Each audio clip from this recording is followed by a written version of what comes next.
For my whole life, my kingdom has been at war. But in these past years, things have become far more dire.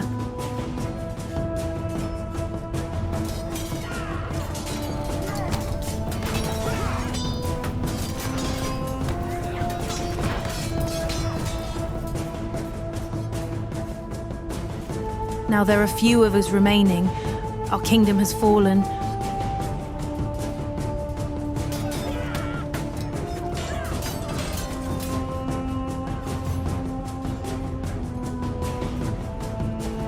To those of you still alive, hear my plea. Please, run far from our lands.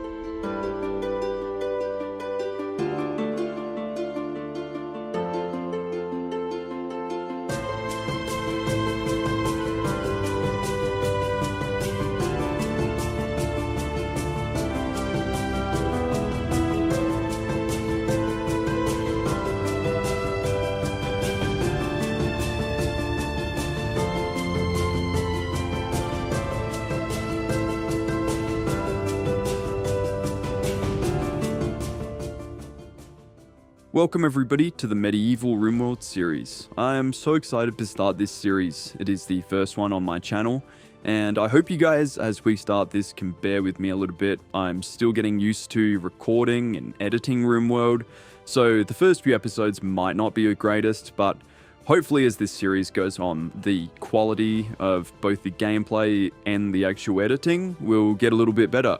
And without further ado, we're going to start to introduce some of the characters for this series. You'll be seeing some information about them up on screen. Now, after I finished recording this episode, I realized that some of my characters were from a previous playthrough, and I went through and had to adjust some of their stats. So you'll see a before and after on screen while we're introducing them. So we start off with Ryo Morgan, who's sort of our protagonist of the series. We also have Valor, who's Ryo's cousin. Now, the game doesn't actually allow you to specify a player as a cousin, so we've had to just make them bonded. Next, there's Nora, who's Valor's fiancée, and she's sort of like the mother of the group.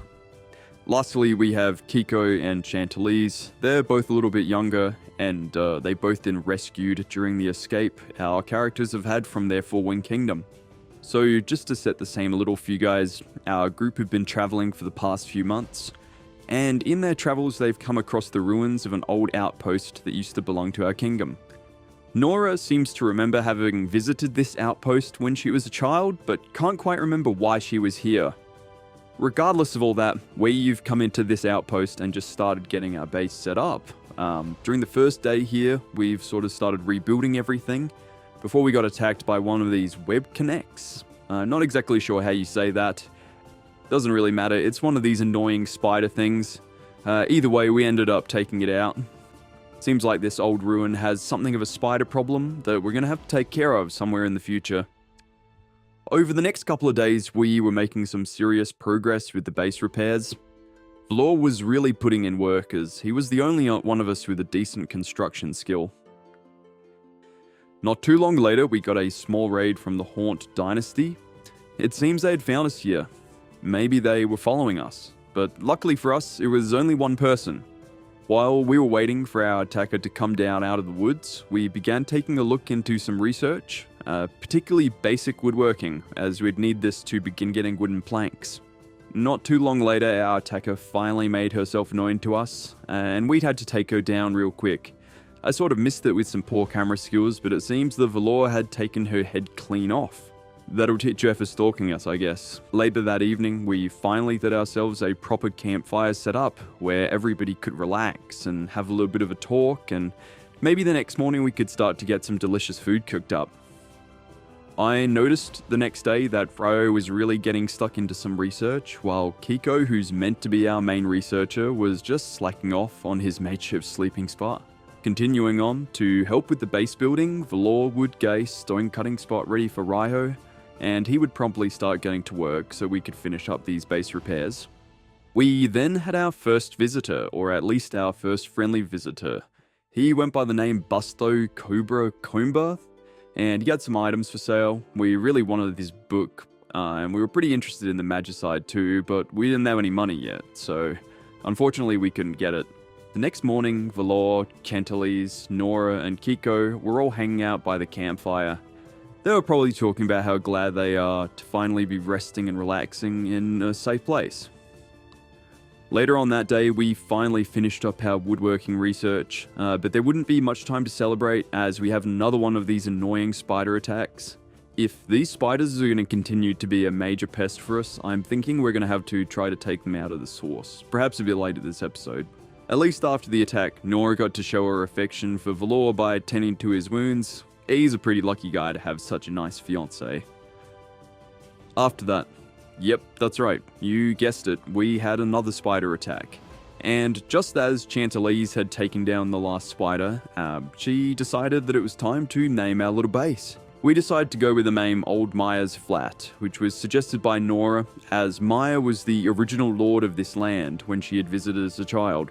Not too long later, we were getting attacked by yet another bandit raid, although this time it wasn't such an issue for us because they managed to stumble across a hornet's nest and get attacked by the hornets in their nest, so they never even actually made it to the base. We decided that we wanted to actually take out the hornets, as they had been taking down some of our people randomly when they had gone off walking, or when they were getting hungry or having mental breaks and trying to go and eat downy. Now that we had finished repairing the base, we were sort of starting to do some upgrades, building some production benches for general crafting, for creating wood and cutting wood, and building a new rustic stove.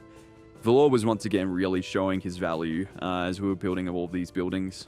The whole group, however, would all chip in to help build Kiko a proper research table in his room so he could do some more advanced work for us. I have to say he looks pretty cozy in there.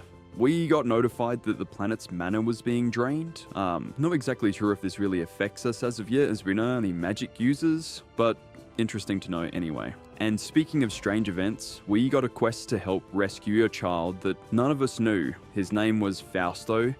It said that he sent a signal by radio, but we don't know what it is, so we're going to assume it was just some sort of messenger bird that he sent.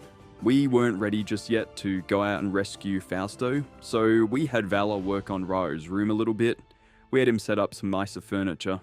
During this, we had some young drifters enter the camp seeking some medicine for a friend of theirs.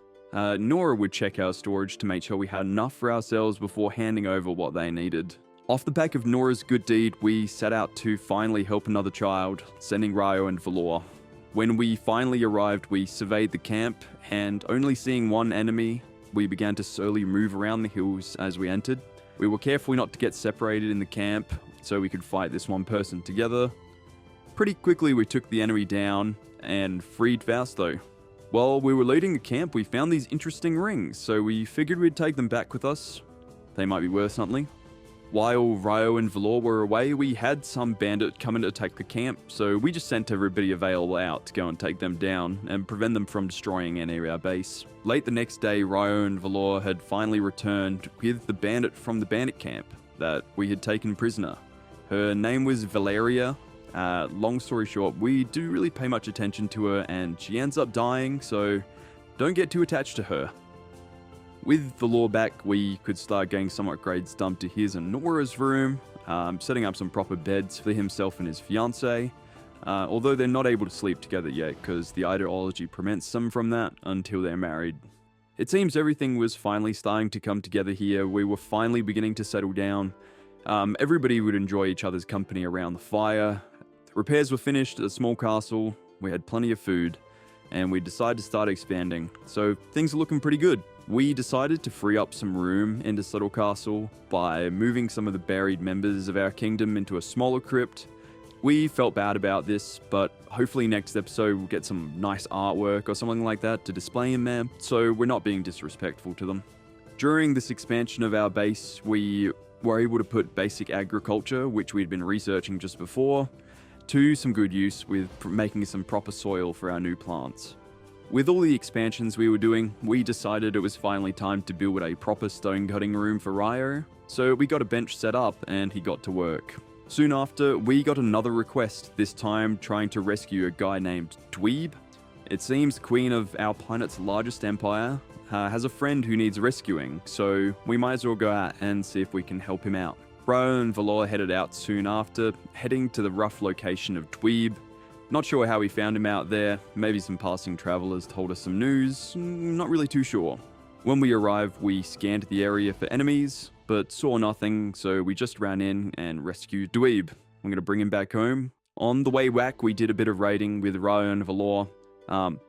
There's not really too much to tell you guys, so I'm just going to let this play in the background.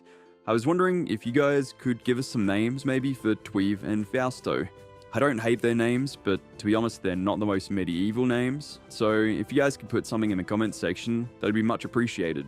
To finish up the episode, everybody returned home safely, and Dweeb has now become part of our colony. I also just want to say thank you all for watching. As I said at the beginning, this is my first time editing, recording, and commentating Rimworld, so if it's not perfect, that's to be expected. And if you stick around for more videos, hopefully we'll get better with time. Once again, thank you all, and see you later.